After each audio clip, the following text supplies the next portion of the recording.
చెన్ను తిరుపాల్ రెడ్డి, చెన్ను అశోక్ రెడ్డి సూచనలతో మొరంరెడ్డి మధురెడ్డి ఎంఎంటీ ఆధ్వర్యంలో వెంకటగిరికి నేడు రాష్ట్ర వ్యాప్తంగా అన్నదాన సుఖీభవ పథకం ప్రారంభోత్సవం సందర్భంగా వెంకటగిరి నియోజకవర్గ ఎమ్మెల్యే కురుగొండ రామకృష్ణ ఆదేశాల మేరకు రాపూరు మండలం తెలుగుదేశం పార్టీ నాయకులు ఇది రైతుల పథకం కాబట్టి నాయకులంతా అచ్చమైన పంచకట్టుతో వెంకటగిరికి రావాలని పిలుపు ఇవ్వడంతో నాయకులందరూ పంచకట్టుతో వెంకటగిరి కార్యాలయానికి బయలుదేరారు.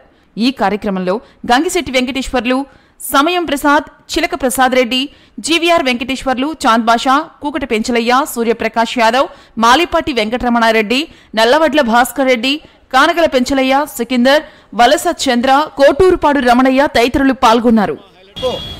మన ఆంధ్ర రాష్ట్రంలో రైతులు ఆనందంగా ఉండే రోజు ఈరోజు ఈ 2వ తారీఖున రైతు భరోసా గతంలో 2000 రూపాయలు పడుతుంటే ఇంకా 5000 రూపాయలు కలిపి అన్నదాత సుఖీభవ పథకం కింద 7000 రూపాయలు మన నారా చంద్రబాబు నాయుడు గారు రైతులకి ఈరోజు ఉచితంగా వేయడం జరుగుతుంది. కావున మా ఎమ్మెల్యే కురుగొండ రామకృష్ణ గారి ఆదేశాల ప్రకారం ఇక్కడ తెలుగుదేశం పార్టీ నాయకులు చెన్ను తిరుపాల్ రెడ్డి గారి ఆధ్వర్యంలో రైతులందరూ కలిసి వెంకటగిరికి బయలుదేరడం జరుగుతుంది.